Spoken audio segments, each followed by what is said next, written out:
guys, it's Bree with Calafia Candle Company. Welcome back to my channel. Today's video is just going to be a quick one for you, showing you guys how I made this 6-inch planter pot. I did post a short here on YouTube and a reel on Instagram, and I got a lot of questions about this particular mold, so I figured I would make a video for you guys showing how I made it. If you're interested, just keep on watching, and I hope you enjoy. So this is the mold we'll be working with today. This is a 6-inch planter pot mold from Amazon. I do have it linked in my storefront, which you can find in the description box below. I want to say it was about $35, somewhere around there, and I think I did see they have a coupon right now for it as well. I actually bought this sometime last year, I think in the summer of last year. Used it maybe once or twice, and then it kind of got set aside and I forgot about it, and I was going to buy a pot for a succulent recently, and then I remembered that I had this mold, so I've been using it a lot more lately, and it really is a great mold. They do come with these little nuts and bolts that go on the side to hold everything together, but I don't have those on right now because I wanted to take it apart and show you guys all the different pieces. So when you lift this up, there is a piece in the center. This is what is going to keep your mold circular after you pour. And then these two little side pieces come apart, and those are just support pieces to help keep it round. And then you have the actual silicone mold right here. So that is it for those. So I'll just kind of put it back together.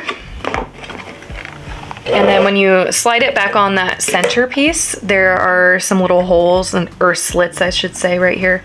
So you just want to line it up with those pieces on the bottom. And there we go. And then you just take the little nuts and bolts and put those back on. And that just helps to make sure everything is going to stay nice and secure. So these are the pigments we'll be using today. I have my titanium dioxide from Direct Colors, number 203 and number 204 from Direct Colors. I think it was one of my spring videos I had posted. Somebody asked me what pigments I used to achieve this color I had on one of my jars, and I responded and they were like, oh, I never thought about mixing pigments. You totally can. You just have to make sure that you still are staying below that 5% threshold so that you're not going to jeopardize the integrity of whatever you're making. But you definitely can mix pigments. It's really fun to do that and kind of make your own custom color. So we'll be mixing these two today. I'm gonna do the two-toned pour again, so we'll have half white and then half a mix of these, which will be kind of like a teal color. So we'll go ahead and start measuring out our cement all and get going. All right, I am officially masked up, so apologies for the muffled voice. When I made that green and white one, I did 1,300 grams of cement all, but I did wish that I did a little bit more because the bottom of it, there was a little bit of a lip and not as even and flat as I usually like it to be. So let's go ahead and do 1,400 today and see. We might have a little bit left over, but I just want to make sure that I get that bottom as level as possible. So I am, like I said, going to do two different colors, so I'm just going to divide that in half. So we'll do 700 in one bowl, 700 in the other, and then we'll measure out our pigments as well.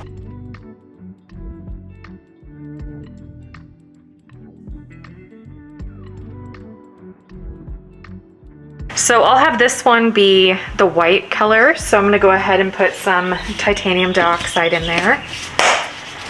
And I'm gonna do probably about 5 grams.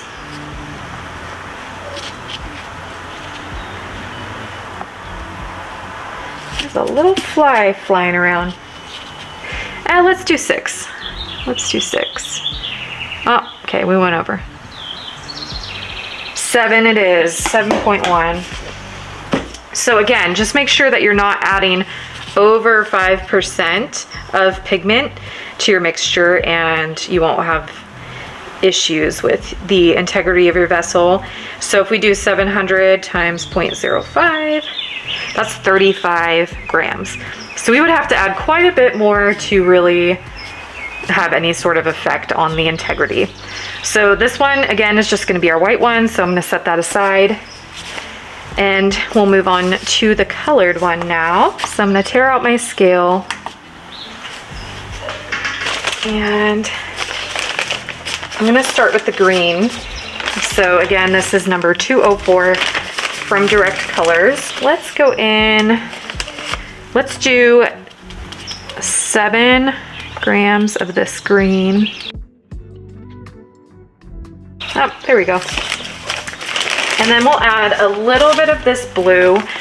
I'm just gonna caution you though, if you've never used this blue before, it is really intense. You only need a little bit of it and it just gets everywhere. It's like a black pigment.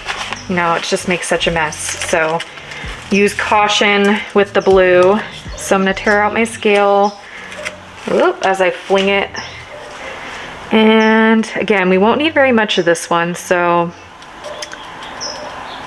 let's see.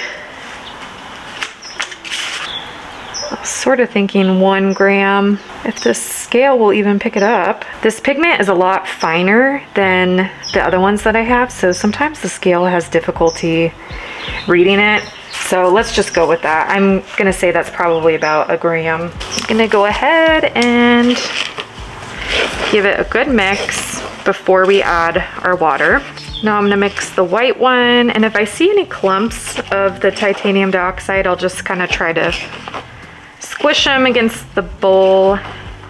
Right now I'm gonna start adding my water. I'm just gonna add a little bit at a time until I get that milkshake consistency. And oh, hello. Try to keep it in the bowl.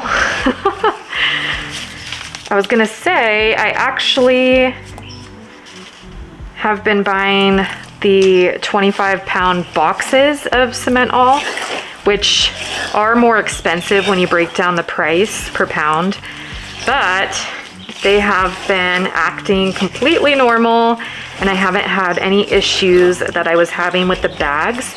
And I think it is because the boxes are actually packaged a little bit better. So moisture can't get in there as easily, but the bags are more susceptible to weather. So I've been getting the boxes and I'm so glad that I'm not having the issues I was having anymore. Now on to the teal.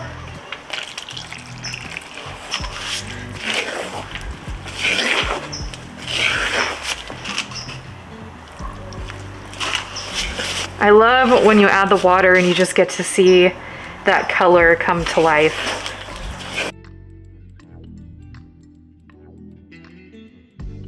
My camera overheated, so I had to switch to my phone, but it might be better because you get more of an aerial view.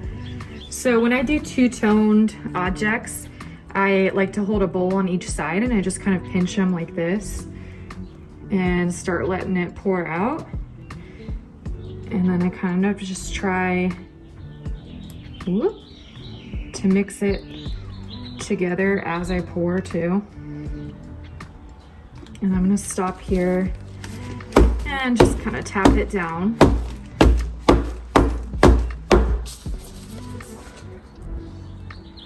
And then continue on. Definitely gonna have to use the spatula to get all of it out.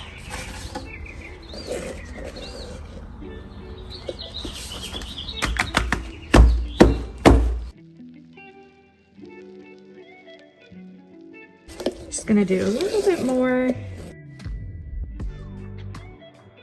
and a little bit more of the white. Okay, fill wise, I think that's looking pretty good.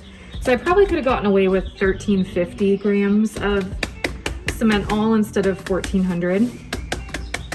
But this is looking good. The height is good. So now I'm just gonna continue tapping and bouncing to get out any bubbles. Okay, I don't see any more bubbles coming up, so I think we're good there. So we will let this sit. It probably will take about 4 hours or so, and then we'll come back and unmold it. All right, we are back and it is time to unmold our pot. So let's go ahead and start by taking off the nuts and bolts. I'm gonna go ahead and start by lifting it up so that center piece can come out.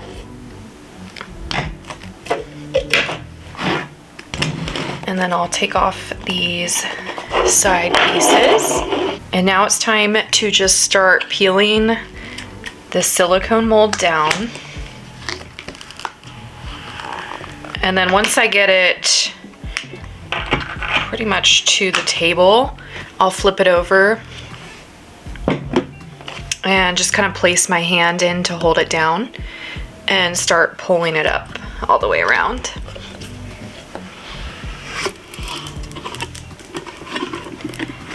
And then we're just gonna pull it on out. And there we have it. Oh my gosh, it turned out so pretty. I'm just gonna take a 220 grit sanding block and just go around the edge here just to make sure there's no sharpness. All right, so the bottom has been sanded now, and I am glad that I added a little bit more cement all this time around, because now I have a nice smooth even bottom and there's no raised lip here around the edge. And I am just absolutely loving how this one turned out. This is my favorite one that I've made so far for sure. That teal color is so pretty. That is my favorite color, so I am just loving that. Hopefully you can see it on camera because I'm losing natural light as the sun goes down, but it is just so pretty. So pretty.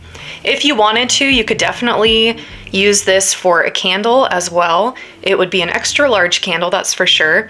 I think it holds about 35 ounces of wax, but don't quote me on that. I haven't tried making a candle out of it yet, but I might, we'll see. For now, I'm just using them for succulents, so that is it, and that's the end of the video. I hope you guys found it helpful. If you did, feel free to give it a thumbs up and subscribe to the channel, and I'll see you guys in the next one.